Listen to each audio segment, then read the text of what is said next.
ओम शांति। 22/4/2024 की ज्ञान मुरली सुनेंगे। मीठे बच्चे, सर्व का सद्गति दाता एक बाप है, यानी एक परमात्मा है। बाप जैसी निष्काम सेवा और कोई भी नहीं कर सकता। संसार में अनेक प्रकार की सेवा है, उन सेवा के पीछे कोई न कोई स्वार्थ है। परमात्मा ही निष्काम सेवा करते हैं।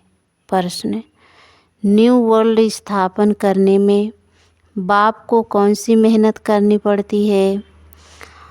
उत्तर: एकदम अजामिल जैसे पापियों को फिर से लक्ष्मी नारायण जैसी पूज्य देवता बनाने की मेहनत बाप को करनी पड़ती है। यानी मनुष्य आत्माओं में इतने कड़े स्वभाव संस्कार होते हैं, ऐसे कड़े स्वभाव संस्कार को भी परिवर्तन परमात्मा कराते हैं।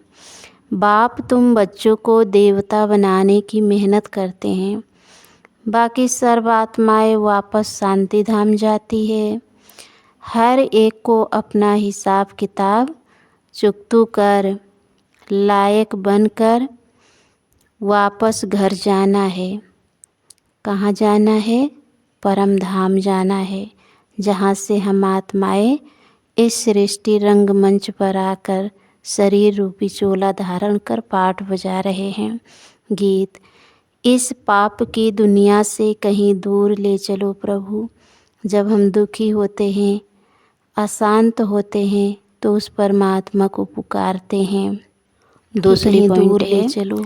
डबल अहिंसक बन, डबल अहिंसक बन। इस योग बल से हेवन बनाना, साइंस को स्वर्ग बनाना है। तमो प्रधान धाम से सतो प्रधान बनने का पुरुषार्थ करना है। आत्मा तमो प्रधान बन गई है। आत्मा में जन्मों जन्म का कर्मों का लेप छेप लग गया है, उसे मिटाना है। दूसरी नंबर, एक बाप को पूरा पूरा फॉलो करना है। सच्चा सच्चा ब्राह्मण बन योग अग्नि से विकर्मों को दग्ध करना है। सबको काम चिता से उतार ज्ञान चिता पर बैठाना है। यानी काम क्रोध लोभ मोह अहंकार के वशीभूत आत्मा को ज्ञान के चिता पर बैठाना है। परमात्मा की याद दिलानी है। वरदान है: निस्वार्थ और निर्विकल्प स्थिति से सेवा करने वाले सफलता मूर्त भवा।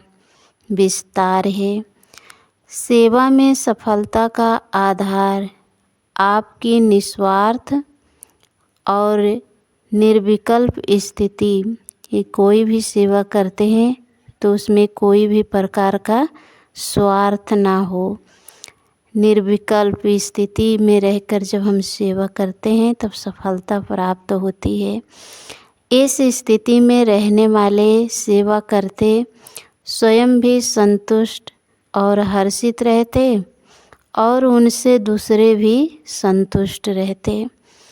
सेवा में संगठन होता है और संगठन में भिन्न भिन्न बातें, भिन्न भिन्न विचार होते हैं।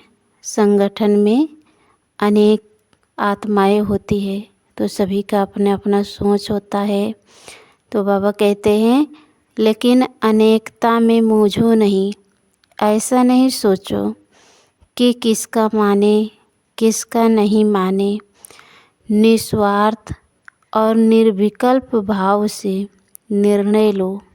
इससे होता है ना, सभी का अपनी अपनी राय होती है, तो मन में संकल्प चलता किसका माने किसका ना माने, तो किसी को भी व्यर्थ संकल्प नहीं आएगा और सफलता मूर्त बन जाएंगे।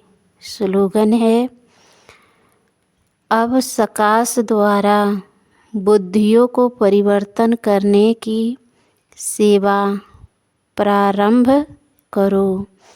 अब सकाश द्वारा बुद्धि को परिवर्तन करने की सेवा करो, क्योंकि बुद्धि की बात है ना। तो ठीक है।